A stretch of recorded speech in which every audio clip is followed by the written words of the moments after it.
وہ لوگ جو تن من دھن اس کام کے لیے وقف کرنے کو تیار ہیں، خود اللہ کے بندے بن چکے ہیں، آپ نے دعوت و تبلیغ کا حق ادا کر دیا ہے، اب آپ کھڑے ہوتے ہیں انقلاب کے لیے۔ اس کے بھی 3 مرحلے ہیں۔ پہلا مرحلہ پیسو ریزسٹنس۔ شروع میں چونکہ آپ کی تعداد کم ہے، کتنے تھے صحابہ کرام مکے میں شروع میں، لہذا اگر وہ قتال شروع کر دیں گے تو 1 منٹ میں ختم کر دیے جائیں گے،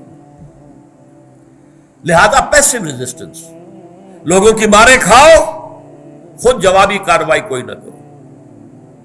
نو raising of hands even in self defence. 12 سال تک مکے میں حضور کا یہ حکم نافذ رہا۔ وہ تمہیں مار دیں، قتل کر دیں، تمہیں زندہ جو ہے جلا دیں، جو چاہے کریں، جھیلو، برداشت کرو، تمہارا کیا جاتا ہے، جنت تمہاری منتظر ہے، جان گئی اور سیدھے جنت میں پہنچ گئے، تمہارا نقصان تو کوئی نہیں۔ لیکن اگر تم وائلنٹ ہو گئے تو ابھی تو ہماری طاقت بہت کم ہے، اگر انہیں یہ جواز مل گیا، یہ وائلنٹ لوگ ہیں، یہ قتل کرتے ہیں، یہ کرتے ہیں، تو پھر تو وہ ہمیں ایک دن میں کچل کر رکھ دیں گے۔ We have to buy time, and to buy time it is necessary. Passive resistance, صبر کرو، جھیلو، برداشت کرو، کوئی جوابی کارروائی نہیں۔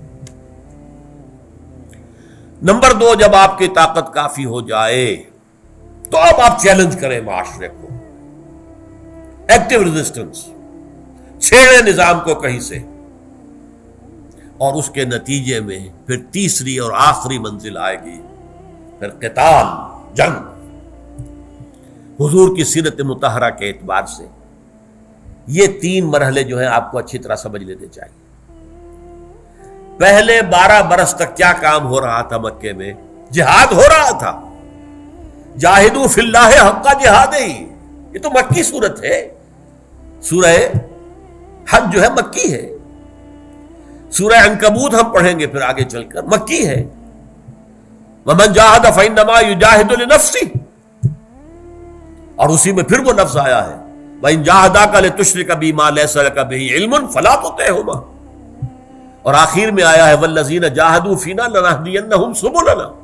تو جہاد تو ہو رہا تھا مکے میں، لیکن وہ جہاد کیا تھا؟ پہلے اپنا نفس کا تزکیہ، اپنے نفس کو قابو میں لاؤ، دعوت اور تبلیغ پہنچاؤ لوگوں کو، اور پھر نمبر 4، کوئی جوابی کارروائی نہیں کرنی۔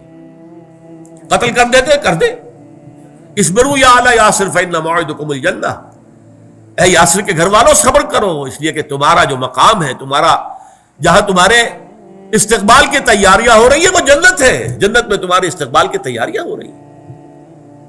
یہ صورتحال۔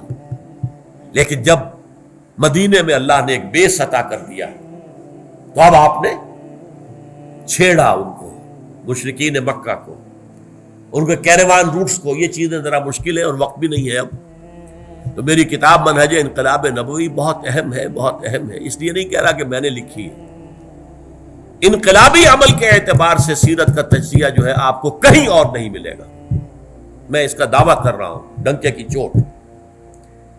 ایک ہے سیرت، جیسے آپ کہتے ہیں ہسٹری، فلاں سن میں یہ ہوا، فلاں سن میں یہ ہوا، فلاں کو شکست ہوئی، فلاں کو فتح ہوئی، فلاں کا یہ واقعہ ہو گیا، یہ بغاوت ہوئی، یہ ہسٹری ہے۔